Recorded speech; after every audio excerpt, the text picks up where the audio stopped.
We are here at the cookout where we get to hang out with your favorite artists, and it's one of my favorite artists personally. Today, our special guest is Tate McRae. Welcome to the cookout. Oh, thank you for having me. Of course. Now, you do have to bring food for all of us to enjoy. So, everybody that comes, bring something. What would be something you want to bring? You can pick it up or cook it, your choice. I can bring anything. Yeah. Yeah. Yeah. What can I cook? I'm a pretty trash cook. That's fair. I can make I can make eggs. Ooh, I love eggs. Breakfast anytime for sure. Bring breakfast. I'll bring breakfast. That's what I'm I'm bringing. down. I'm down. We can work with that. But you got a lot going on. We got your new album out. Think Later, the sophomore album. Even though I feel like you've put out like a million songs, it's only your sophomore album. What was like the process and working with Ryan Tedder on this one, and how this one all came together? This album was so fun to write. I started writing it at the top of this year. And I mean, obviously, I feel like my number one goal was just like to narrow down like a tighter team of who I could like actually talk to about concepts and sketch out top to finish like how it was gonna feel. So it was really cool that I got someone as amazing as Tedder to work with me. Um, but yeah, I was really focused on just like making like a full pop album and being able to make music videos that were just fun to dance to and um I think bring back a little bit of that like excitement around music videos again. Oh yeah, definitely. The ones we've seen have already had, tremendous reaction. You're talking about Greedy, and then you follow it up with X's, and somehow Greedy just became the anthem for like the Tube Girl and all those videos. What was it like for you to see that, and even to see like Jason Momoa do it for Saturday Night Live? That was hilarious. What was that like for you watching all that go down? It's so cool because I was seeing videos from like this two girl situation happening all over the world. And I think when your song goes global like that, it is a really odd feeling. But yeah, I think it was really cool because I think I was a little nervous with that song because I didn't know how people were gonna interpret, I mean, the lyrics of that chorus because it's a little ballsy. Um, Okay. then I was like, I don't know how they're gonna take it, and I'm so glad I got taken in a such a direction of like empowerment and confidence, and I was just like, yes. So it was really cool to watch. Yeah, it's like the best possible outcome. Like number one song out there. Yeah, it was great. Yeah. Very cool. So we know that Greedy and X's are gonna be that we heard that before the album release. Now that the album's here, which song do you think people are gonna vibe to the most that wasn't those two songs?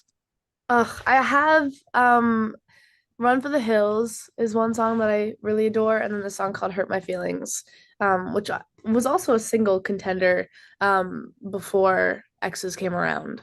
So I think those two are going to be fun to listen to on the album. Okay, for sure. And then you got the worldwide tour, not just like North Uh, America tour. You're going worldwide with this thing. Uh, yeah. um, how's that? How do you prepare for that differently than the other tours that you've done already? I mean, I think this is my by far like biggest venues, biggest tour I've ever done. So I think it'll be like a different preparation process than it has been in the past. But I'm just hoping to like dance a lot, make a really cool set, have like obviously full creative control of the lighting and the visuals. And I'll probably start brainstorming soonish of what I want that to look like because yeah, these are some of like my dream venues to play in. So I'm just like freaking out a little bit. Yeah, you got the hometown show on the menu as well. So I'm literally so nervous for that one. That What? one makes me Why? want to cry a little bit. Because honestly, I've been putting off playing Calgary for like years and years and years. And every single time I see it on my tour, I'm like, no, I can't do it. I can't do it. And then finally, I was just like, let's just rip the band-aid off and do it this year. And I'm so scared. Just seeing my high school friends and my brother's friends and just like my weird family friends. I'm just really nervous. Like people you actually know in the audience personally? Yeah, that makes it just like 10 times worse. When you know people. Yeah, like it's almost better to perform in front of strangers at that point. 100% because like I could walk away and never see these people again. Yeah. But You'll never see know immediately people. after. Yeah. Uh, that's great. But yeah, you do a lot of dancing in your shows because you're an amazing dancer. You've been doing that forever. But Is there one side that you take more pride in? Like, would you rather be called like a great dancer or like be known as a great singer? Which one would you like lean towards more? I know they're kind of like picking like your favorite child, but like if you You had to know, lean to one side, which one would it be? I'm not sure. I think it's interesting because I've never really considered myself like a vocalist. I've always just considered myself someone who likes to sing my like writing and my poetry. So I think it's like crazy that I'm a singer now because I'm like I just always thought I was going to be a dancer and then I just decided to start writing music. So it all is very like interesting to me. Um but I think the two, like, I don't know. I think I just want to be a good performer. I just want to put on a good show and make people like be like, oh, I felt something from that. And I tell a good story. That's what I all I want from a performance. Yeah, for sure. You definitely fall into that category of just like not one or the other, but just all around great performer. I think you're doing that. So good job so far. Thank you. Not that you need my affirmations or anything. Thank you. I appreciate it. It's that time of year where everybody's like sharing their most streamed artist. Who was that for you this year? Oh, I don't even think I've looked at my Spotify Wrapped yet. Yeah. Uh, I'm a little late. Mine's probably whack. I share a family Spotify, so Oh, really? it's like weird artists. Sometimes it's like my mom's like spa music, and then there's like, and then there's like my dad's like full country music. It's all and it's just all over the place. So Oh, I don't even think it's accurate. It's not even worth checking. so just a lot of data piled in one It's just a thing. lot of weird data. So Oh my gosh. Do you know what your most streamed song was? I mean, I'm guessing it was probably Greedy, but was it I something think else? I think it was greedy. Yeah, it has to be Greedy, right? I'm pretty sure. Well, X's has got to be, coming up there soon, and a lot of the other ones, not that the album's out.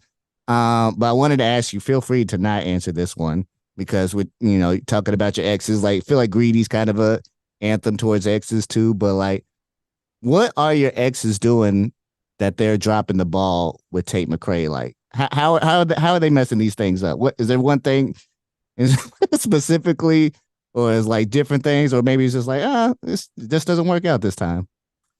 I don't think I'm necessarily in my songs like dissing them. I Yeah, think I still have good relationships with my exes. I'm not like right, bashing them. yeah, I'm not bashing them.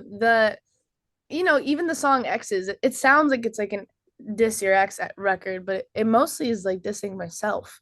It kind of talks about like it kind of talks about how like bad I am in a relationship and how I just like all the things that I do to sometimes self-sabotage with like I don't know. It's like interesting because I think people, if you like really listen to the lyrics, it's like a reverse situation. I'm not really talking about the other person. It's a bit more introspective, I would say.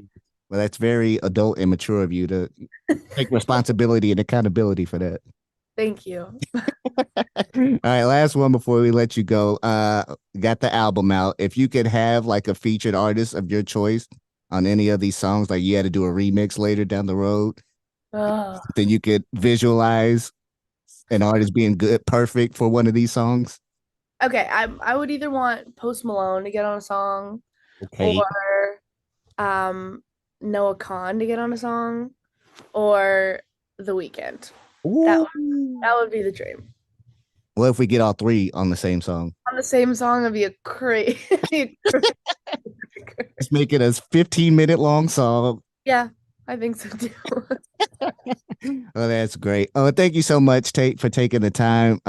Can't wait to see you on tour in this worldwide tour. We wish you nothing but success on all your upcoming adventures. Thank you so much. Nice talking to you. You too. I'll see you soon.